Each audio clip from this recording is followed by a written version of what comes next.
Josh, I would love your view on this, but also talk about why you wrote this week that Russian President Vladimir Putin is helping Hamas in order to weaken the West.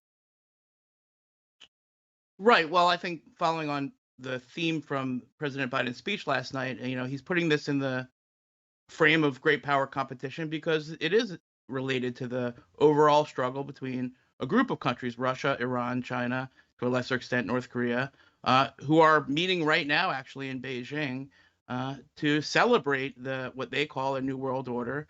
And they've been very clear in their propaganda and their diplomatic movements, and also in their material support for Iran and Hamas, that they're on Hamas's side of this. And their propaganda is not just aimed at Israel, but it's aimed at the United States, blaming us for the uh, for the crisis. And Putin's number one goal right now is to convince the United States to abandon aid to Ukraine, and it seems to be working crazily enough. And I think that's why I sort of agree with President Biden that these two things are linked. They're not the same, but they're linked because the people that are fighting against Israel and Ukraine and the West are working together. It's really as simple as that. But I sort of agree with Shadi that I don't think his speech changed any minds. I don't think that there are any MAGA Republicans in Congress who listened to President Biden talk last night. We're like, oh yeah, you know what, he's right.